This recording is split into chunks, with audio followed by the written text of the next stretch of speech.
This is the second lecture for Styling Identity and Ideology in an Age of Riches and Revolution, Rococo and Neoclassical Art in France and its Caribbean Colonies, 1748 to 1815.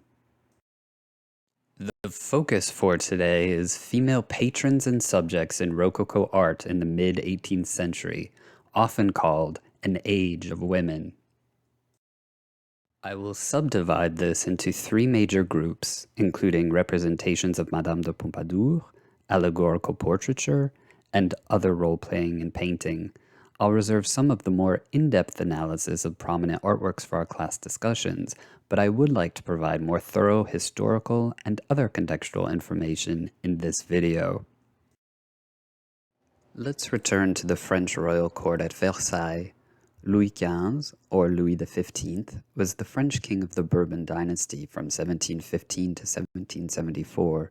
His coronation portrait, from 1730, still shows a young man, as Louis was only 20 years old at the time. He has all the necessary pomp of an absolute monarch, with the royal fleur de lis motif being prominently displayed on his coronation robes. Latour, who, as we learned in the last lecture, was an artist known for his pastel portraits, captured the traits of Louis XV right at the start of our period in a portrait from 1748. Louis was repeatedly referred to as a handsome man, but he was nonetheless shy and modest, the exact opposite of his great-grandfather Louis XIV, whom he succeeded. The boy lost his father, who was in line for the throne before him at a young age, and himself acceded to the throne at the age of 5, when he was much too young to take command. This timidity and what was described as an almost deferent quality stuck with him for most of his life. He was beloved by the people at first and earned the epithet le bien-aimé, but as times became more difficult, right around mid-century, he proved unable to rise to the occasion. In 1757, a demented man made an assassination attempt on Louis's life, and although the king survived, his spirits changed. He suffered several illnesses, and although he had an incredibly long 59-year reign, he did not have an incredibly long life, succumbing to smallpox at the age of 64. Louis XV remained somewhat notorious for his mistresses. He wasn't the only French king to partake in sexual liaisons, but he had a very hearty appetite for pleasures of the flesh, and he had 2 mistresses who rose to great prominence. These mistresses even had official titles, the maîtresse en titre, and this was already a tradition in the French court. However, Louis's personality was such that these women had a perhaps undue influence on official matters. Madame de Pompadour became Louis's first officially styled chief mistress, starting in 1745, but even when their sexual relationship diminished after 1750, she remained the king's confidant and chief advisor until her early death from tuberculosis at the age of 43 in 1764. He was devastated by her passing. She appears here in a sumptuous, exquisite portrait by Boucher. Born Jeanne Antoinette Poisson, she was the illegitimate daughter of a Parisian tax collector and married a banker. This social position, in the world of high finance, was prominent enough for her to gain access to the court, and it was during a hunting party that she caught the attention of Louis and quickly became his mistress, receiving the noble title of Marquise de Pompadour in order to legitimize her presentation at the court in Versailles. Just as quickly, she got involved with politics, influencing Louis's decisions regarding the appointment of ministers or strategies for the 7 Years' War. Such influence contributed to making this the century of women, but the women who got entangled in the messy political intrigues of the time also served as scapegoats for inept leaders. Madame de Pompadour embodied the extravagance and imbalanced wealth of the French ruling royalty in the generation before Marie Antoinette held a similar role for the populace. Although historians have judged some of Pompadour's choices unfavorably, she never undermined the king, and her influence could be beneficial. She helped promote the Duc de Choiseul, a highly effective chief minister, and her brother, the Marquis de Marigny, became the Director General of the King's Buildings, essentially a ministerial position whose domain extended to the Académie and other areas of the art world. Madame de Pompadour herself was an important patron of literature, theater, music, and the arts. Having cultivated her own talents in many of these areas, she actually danced, sang, and acted in plays performed for the elite at Versailles or in her private chateau. Pompadour developed an impeccable sense of taste, a sense of taste that allowed for the unique individuality of creators to blossom, and she helped raise France to its height of quality and refinement in many areas of artistic production, including so many of the minor arts or decorative arts, and even gastronomy. Often presented with gifts from artisans who solicited her favors, she also bought from the best with regard to furniture, fabrics, and gold, silver, and bronze works, as well as from international traders, collecting objects from the Far East. One of her most important contributions to the decorative arts was the promotion of the royal manufacture of porcelain at Sèvres, which was located in close proximity to her Bellevue chateau, and among its other innovations, soon turned out the pink lilac hue known as Rose Pompadour. She also sponsored charitable works in several building projects, and here's where we start to see the downside to Pompadour's patronage. Having the best furniture, jewelry, clothes, and art objects costs money, but real estate is what really drained the coffers, and the cost of Louis's mistress on the state added greatly to the unpopularity she faced for being a mistress who meddled in political affairs. Pompadour was already in possession of several properties and chateaux, including an apartment at Versailles, when the king answered her desire for a residence in Paris by purchasing for her the Hôtel d'Evreux, which is today's Élysée Palace, in 1753. This sponsored more work for Boucher and Van Loo, another hugely popular Rococo painter of the period, and for the tapestry production at Gobelin, among others. But it also earned even more acrimony from the Parisian people, for she had a grove of shade-providing trees cut down in order to open up her personal vista to the river. As noted, her taste was eclectic, and she might also be said to have supported nascent neoclassical design. Although she died 4 years before its completion, the Petit Trianon at Versailles was conceived for her. She ardently supported Soufflot, Gabriel, and Cochin. Gabriel supervised the layout of the Place Louis XV, today's famous Place de la Concorde in Paris, while Soufflot submitted enthusiastically received plans for the Church of Sainte Geneviève, today's Panthéon. Boucher's delightful portrait in a typically Rococo palette shows a woman at the height of her loveliness, around the age of 35 in 1756. She had won Louis through her beauty and her undeniable charm, as well as her keen mind and many talents. Such was their bond that, although she was no longer Louis's sexual mistress at this time, she retained all of her privileges and her position at court, and in his heart. Her grace and beauty, though only one aspect of her force of presence, was both a blessing and a curse. When it appeared that her daughter was growing into an ugly adolescent, she showed little concern, remarking that having a beautiful face, quote, only serves to make you enemies among the entire feminine sex. A slightly earlier portrait in pastel by Latour was exhibited at the Salon of 1755. A miracle of the medium, it has little to do with the material richness of Boucher's painting, and instead illuminates the Marquise's personality by showcasing her intellectual interests and talents. Pictured on the chair behind her is a guitar, which she learned to play, in addition to dancing and engraving. The book titles on her desk are legible and feature works by the major intellectuals of the time, including Voltaire's Henriade, early volumes of Diderot's Encyclopédie, and Montesquieu's Esprit des Lois, whose date of 1748 marks the beginning of this course. I chose that date in the middle of Louis XV's reign, and after the Rococo had already gotten off to a start, because this course really deals with the rise of neoclassicism and revolutionary ideas within the heart of the Ancien Régime. and the excavations at Pompeii in 1748 symbolically announce a turn towards classicism, while the anonymous publication of Montesquieu's Spirit of Laws indicates that the Enlightenment spirit had already taken hold of France, and the revolution almost certainly wouldn't have happened without the Enlightenment. Among other things, the Spirit of Laws makes a case for a constitutional system of government with separation of powers, the preservation of civil liberties and free speech, and the end of slavery. It was added to the Catholic Church's list of prohibited books by 1751. Madame de Pompadour commissioned another work from Boucher in 1751, known as the Toilet or Toilette of Venus, and held in the collection of the Metropolitan Museum in New York. It was intended for the dressing room at her Bellevue Chateau, located in the outskirts of Paris in Meudon. Bellevue was Pompadour's own project in a way, and she heavily influenced the layout and made all of the decorative choices. Boucher was well represented there with several paintings.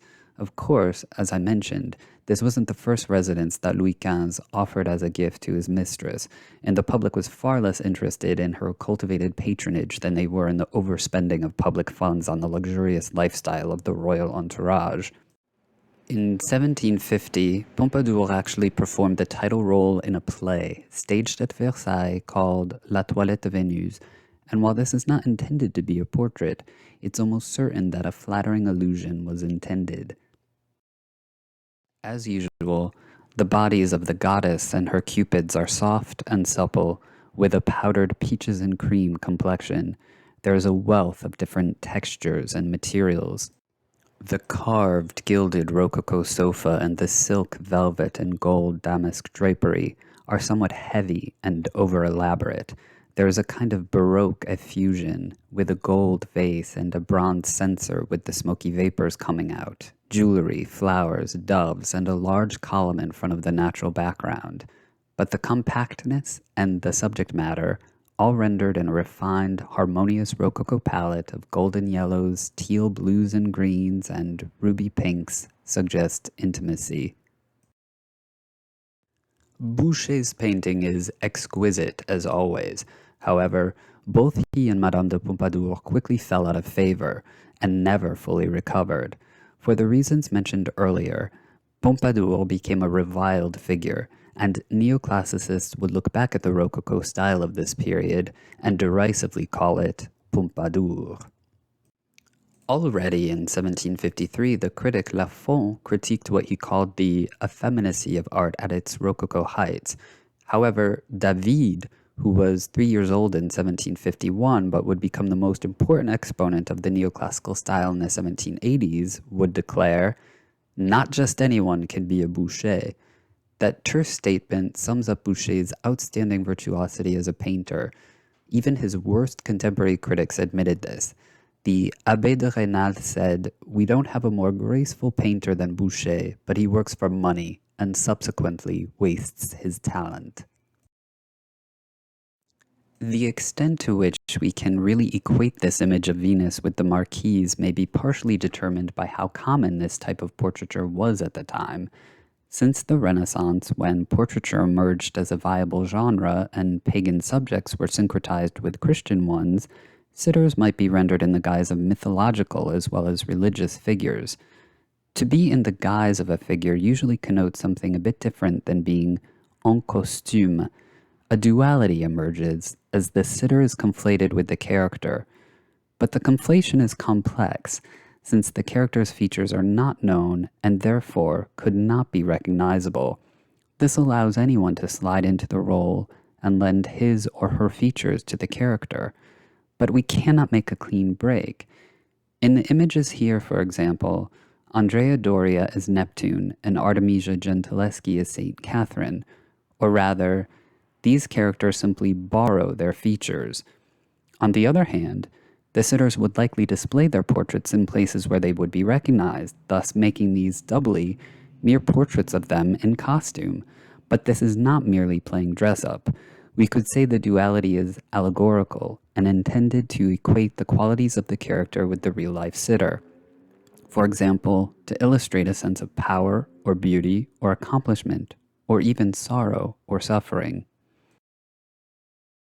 This approach to portraiture intensified among the 18th century French aristocracy, and Nattier was one of the foremost artists to fulfill these types of commissions at the royal court. Here you see Madame de Pompadour as Diana, the huntress. Also portrayed as Diana by Nattier is Maria Adélaïde de France, the daughter of Louis XV. In this century of women, Louis actually had many daughters but only one son, and his relationship with his daughters was much better than with that of the heir apparent. However, all of his children hated Madame de Pompadour and sought to get rid of her. Although this portrait of Maria Adélaïde dates to a few years before the artwork I wanted to cover in depth, I thought it was an excellent example of this type of allegorical portrait, and provided an occasion to say more about the royal family and the people around Madame de Pompadour and Louis. Finally, the elegant and seductive reclining pose anticipates one of the masterpieces of female portraiture that we will discuss later in the semester, David's portrait of Madame Récamier. Sometimes guise is just a disguise, where the outward appearance is meant to deceive. Boucher made several paintings of Jupiter in the guise of Diana and the nymph Callisto. The subject is from Greco-Roman mythology.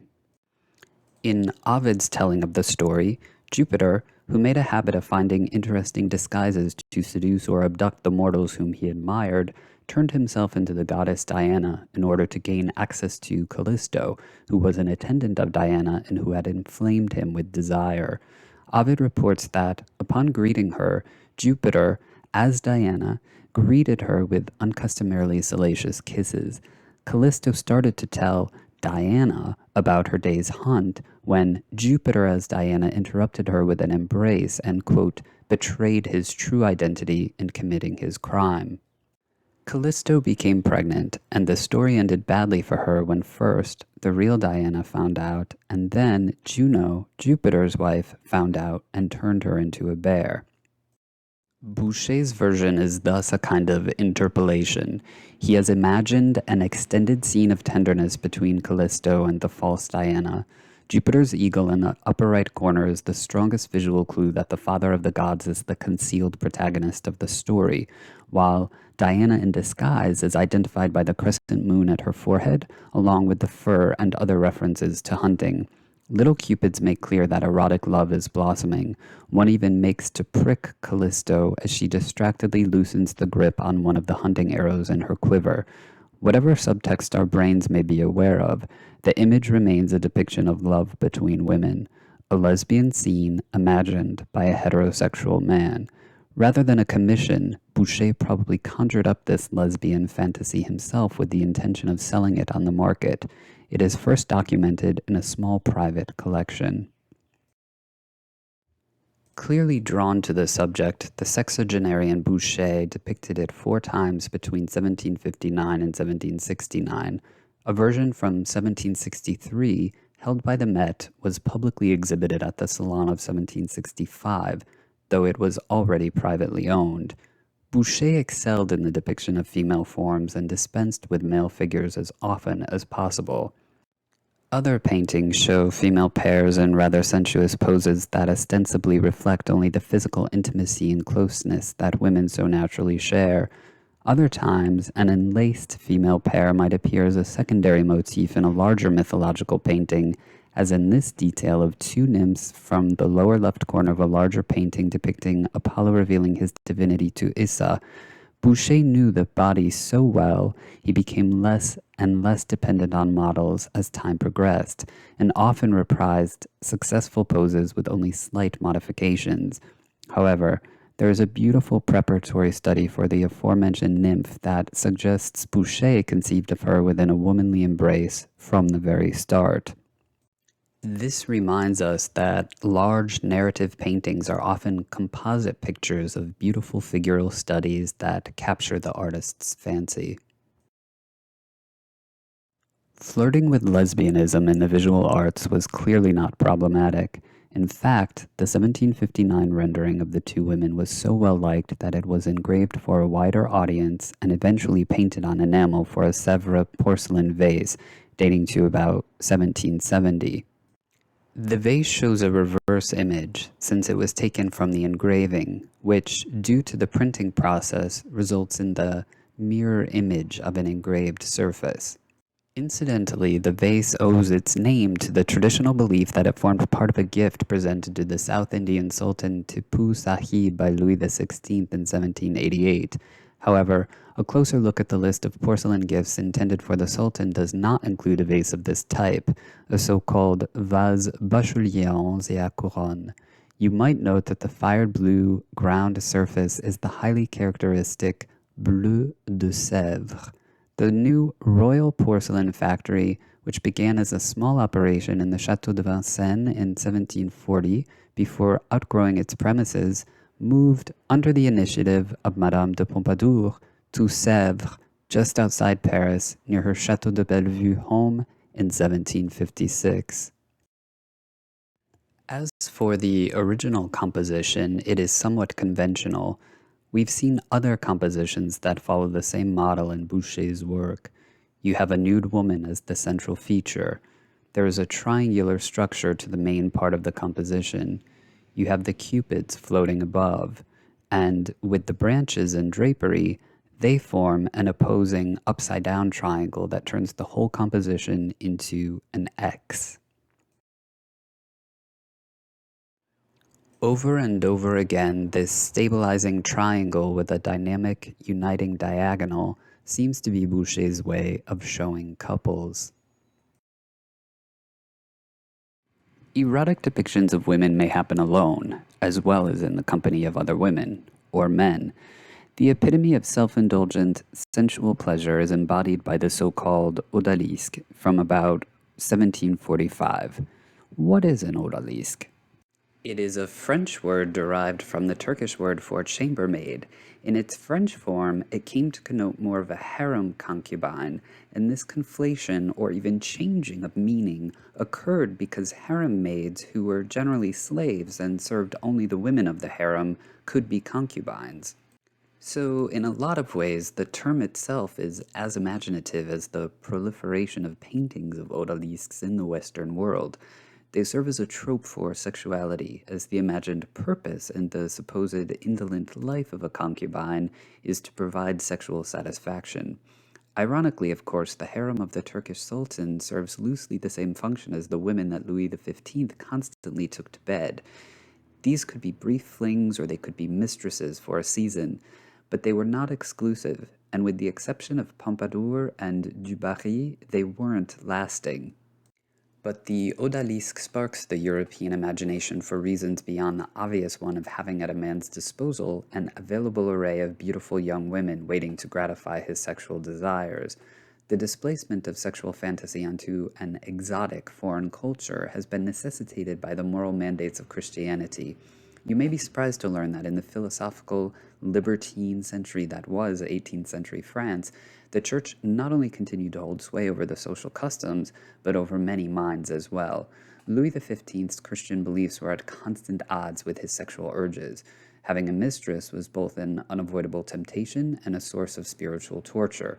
For example, Louis did not take communion at the Easter service in the Jubilee year of 1750 because he refused to abandon his mistress, Madame de Pompadour. The bishops refused to appease him, and this may have been partly political since Pompadour was so reviled, but Louis's attitude was not cavalier. He worried greatly for his eternal soul and could only hope to repent before his final hours.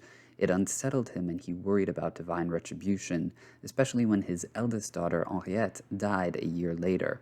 And while in many ways his soul needed Madame de Pompadour as well, the two were no longer sizzling lovers, and I can't help thinking that he showed great loyalty to a woman who may have been easily dispensed with to propitiate his family, his opponents, the clergy, and the Almighty God himself. It also shows his need for a deep emotional attachment at a time when he was starting to replace Pompadour in her role as lover, though not chief mistress, with a succession of other women. As I noted, Pompadour kept her title and position until her death at the age of 42 in 1764. This statue by Pigalle is one of several representations of Madame de Pompadour in the guise of friendship, making perfectly explicit the nature of her relationship with the king.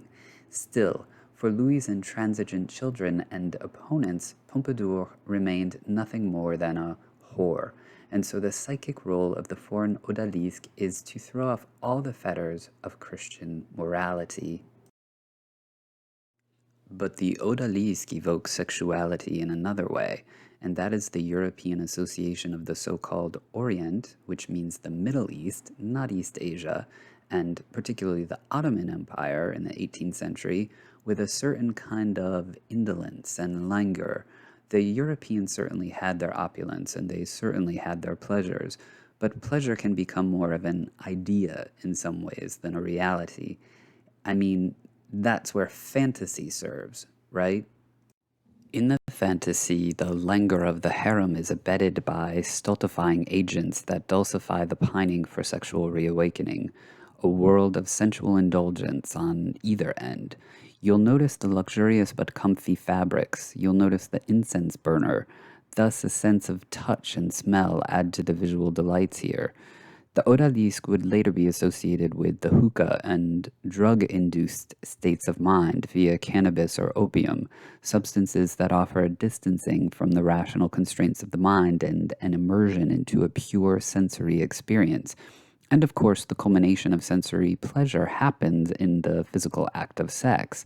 So to be clear, the image of the Turkish harem, even embodied by the lone figure of the odalisk, is a hotbed of sensual and sexual pleasure, and the otherness of this world for the European audience offers a kind of permission to think and operate outside of one's usual boundaries and constraints, be they personal or societal. Boucher is one of the artists to bring us into this imaginative, sexually charged, escapist world of pleasure that is the odalisks, but he does so in rather simplistic terms, relying primarily on the title and a few suggestive accessories. Boucher did a couple other tumble-in-the-sheets types of images, but through their titles or attributes, associated them with mythological figures, primarily Venus. In the following decades, Fragonard, as noted in the first lecture, painted women who were simply jeunes filles of his own time, but couldn't help using the cupids that were so omnipresent throughout 18th century painting as a kind of explicit invitation to an erotic interpretation. Meanwhile, Boucher apparently thought he struck gold with this pose, or motif, you might say, since he repeated it in several paintings. Not only are there two versions of the dark-haired odalisk, but there are other paintings where the pose is reprised in a somewhat more concrete setting. You can appreciate the subtle differences by looking at these two images side by side. The brunette has hair trimmings that mark her as foreign, while the blonde figure on the right has styled her hair in the European manner. The brunette sprawls on a Turkish divan, while the blonde lays on a type of couch actually known as a sultan, a canapé à la turquoise, or an Ottoman-style daybed, all names which acknowledge their Middle Eastern origins, but had been fully absorbed into the Rococo, and more specifically, into the style Louis XV. The choice of full nudity for the blonde odalisque, while the other is wearing her chemise, is interesting. Over and over again, 18th century commentators note that the female form, when only partially revealed, can be more arousing. Think of the purpose of lingerie. In many ways, it's really a holdover from the 18th century. The garter belts, the corsets, the lacy trim, the stockings. But these commentators really meant to include all of the clothing and accessories that women wear. That's because, while this isn't the prudish Victorian era, it is nonetheless an era where a relatively rare glimpse of the ankles was nearly as prized as the glimpse of a bosom, and ruffles, frills, and flounces of female dress served as a kind of elaborate and also sensually engaging frame for the body beneath. Nudity is both inherently sexual and inherently pure. Adorning the body announces a process of beautification intended to spark desire in another. Perhaps something so subjective can't be measured at all, But is there a different response based on the degree of clothing that each woman wears? I mean, the poses obviously attribute to the beauties of the derriere, which is entirely exposed in both. But does the chemise that is both hefted up to reveal the buttocks and simultaneously tumbling from her shoulders add to the overall allure of the figure? Madame de Pompadour, always on the cutting edge of fads and fashions, actually had herself styled as a Turkish lady in this painting by Van Loo, but she has desexualized the exotic and chosen other Turkish signifiers. What can you spot? The clothing is the most obvious, although it's not the most precisely authentic. She holds a long-stemmed tobacco pipe, which is about half the length of a chibouque, but nothing like a small Western pipe. The coffee, though Arabian in origin, was thoroughly associated with the Ottoman Empire, and in fact had reached Europe via trade with the Ottoman Turks by about 1600. The first European coffee house had opened in Rome in 1645, so by Boucher's time, the idea of a café was already very French, but the particularly Turkish origins and mode of drinking coffee would have been understood by viewers. Finally, the slave is evocative of the Ottoman world. Although slavery of West Central African peoples currently flourished in the French Caribbean colonies, slavery was officially forbidden on French homeland territory. Still, we all know that legal prohibition of something does not prevent all practice of it, and there were instances of dark-skinned slaves at Versailles hailing from Africa or South Asia. Rather than a way of life, however, this would be seen as a kind of exoticism, and as such, it would be just as rarefied and ostentatious, not to mention careless, as importing a parrot or a monkey. In this sense, slavery was a pseudo-oriental idea. That's to say, despite France's own involvement with the transatlantic slave trade in the 18th century, the Ottoman Empire was probably the nearest place to France where a long-standing use of slaves was quite legal and very much thriving. It was a visible sign of status amongst high-ranking Middle Eastern officials that came into contact with European diplomats, governors, and members of the court. And yet, while the Europeans were particularly race-conscious with regard to their ideas about slavery, the Ottomans actually had a high number of white Christian slaves, coming most often from the Caucasus and Eastern Europe, where Slavic peoples, Circassians, and others were captured in Tatar raids, and from North Africa, where Europeans were also captured in Berber raids. This was a systematic slave trade.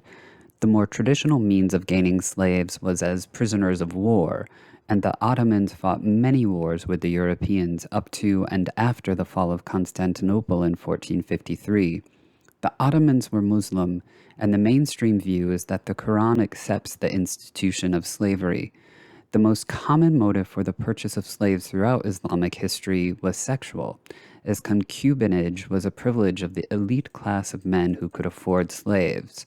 Muslims could not be enslaved, although conversion to Islam did not automatically result in a slave's liberation. Most of the black slaves in the Ottoman world came from Eastern Africa, from among the Bantu peoples of present-day Kenya, Tanzania, and Mozambique, and these slaves were assigned to domestic or plantation labor, or work in the military, although they could also achieve high-ranking positions in the palace as eunuchs. While concubinage was a widespread feature of female slavery, castration was a widespread feature of male slavery in the Ottoman world. All in all, this image should be viewed as a European enactment of Turkishness rather than as a genuinely Turkish slice of life. But artificiality is not a problem. Madame de Pompadour is not pretending to be Turkish. This is dress-up. It's self-consciously make-believe. Europeans did, of course, have direct access to Turkey, although travel to Constantinople, North Africa, or even the Ottoman-occupied Balkans would have been exceedingly rare. Here's another member of the French royal court whom we've seen before, Marie Adélaïde, the daughter of Louis XV, playing dress-up as well. However, unlike in the image of her father's mistress, the costume is an end in itself, and she doesn't embellish it with additional Turkish signifiers. The image is by the French-Swiss artist and art dealer Jean-Étienne Lyotard. Along with Latour and the less renowned Perronneau, Lyotard numbered among the most notable French pastel artists of his time. His father had left France for Geneva to avoid the persecutions of the Protestants under Louis XIV in the late 1600s, but Jean-Étienne returned to Paris to complete his artistic studies. Lyotard did actually visit Constantinople, today's Istanbul, and painted numerous pastels of Turkish domestic scenes. Continuing to wear Turkish dress frequently when back in Europe, he was nicknamed the Turkish painter. French aristocrats who knew none of the drudgery of peasant life became enchanted with another kind of role play, that of the shepherd, or really the idea of a country person who wasn't exactly a peasant but lived this kind of quaintly pastoral existence. The pastoral in art is a genre unto itself, and the word, which literally refers to shepherds and animal herding, as you may know from the Spanish and Italian words pastor and pastore, is used to evoke idealized rural life. It is like the word Arcadian, which literally refers to the Greek Peloponnesian region of Arcadia, but is used to evoke a rustic life that is also peaceful and charmingly simple. Such pastoral images are often idyllic, not to be confused with ideal. An idyll refers to an event that is carefree, tranquil, charming, and picturesque, and is the word usually used to describe the nature of these idealized outdoor pastoral scenes. Thus you have Boucher's Shepherd and Shepherdess of 1761. In a type of picture that Boucher had been reformulating since the 1730s, these putative country folk sit directly on the ground amidst goats and sheep while wearing simple but remarkably spotless and slightly too elegant clothes and looking exceptionally well groomed. Beside the tree where they sit, there just happens to be a wild rose bush, from which the young man plucks a flower to contribute to the shepherdess's bouquet or the corsage on her breast. We have a couple round openings onto the blue sky and background landscape where, on the right, the customary picturesque silo rises just above the horizon to meet the puffy purple clouds whose forms reprise those of the bushy foliage below. The artifice of the scene, or really its contrived nature, is revealed by comparing it to a similar scene in which the Arcadian couple are in a state of undress.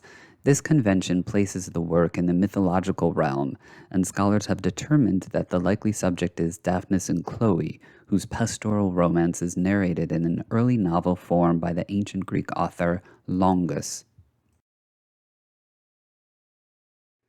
Here's one of my absolute favorite paintings by Boucher. It's in the pastoral genre and dates to very early in our period, 1749, and is held in the Wallace collection in London.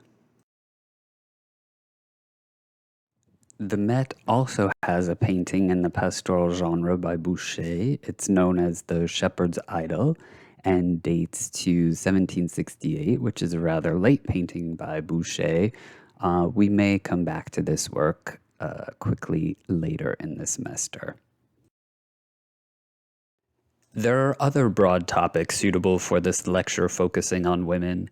The first is eroticism and amorous pursuits.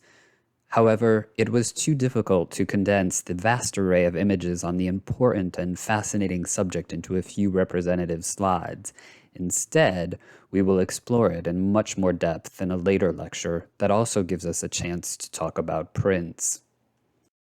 An in-depth discussion on Fragonard's The Swing from 1767 will give us a good idea about what this genre will entail. Perhaps even more pointedly than Boucher's paintings of shepherdesses and odalisks, Fragonard's paintings reflect those aspects of the aristocratic life that were frivolous, fun, luxurious, and even a bit decadent. A second topic that probably merits an in-depth analysis is the prominence of genre paintings, especially those focusing on domesticity. It is certainly another area in which women appear at the forefront, although perhaps abruptly different from the lolling and frolicking image we have examined thus far. Genre painting in the 18th century covers a large area. Chronologically speaking, some of the best representations and ones that introduce us to the theme occur before our starting date of 1748, with the early works of Chardin. At mid-century, a complex blending of humble genre painting and history painting emerges. The result is best represented by the moralizing painting of Greuze, which I briefly mentioned in Lecture 1, and which I will discuss in more depth in conjunction with the development of Neoclassicism, for it represents the rise of serious subjects that provide the thematic impulse towards Neoclassicism, if not precisely the movement's formal approach or its reliance on antique subject matter. Following from that, the domestic genre would pick up again in the 1770s and 80s, often in a purely sentimental rather than strictly moralizing way. Perhaps at the core of sentimental pictures of the later 18th century was some aspect of the family life, and one of the virtues being extolled was good parenting. I hope to have a chance to say more about the role of women as mothers in later lectures. We might also note implicit moral messages about a good father, defined at this time as an upstanding, non-philandering provider with a keen interest in his children and family life. And that concludes, for the moment, our discussion of female patrons and subjects in the first couple decades after 1748. Moving forward, we will have many more chances to view works of art that not only feature women as subjects or for which women offer patronage, but also were painted by women. See you then.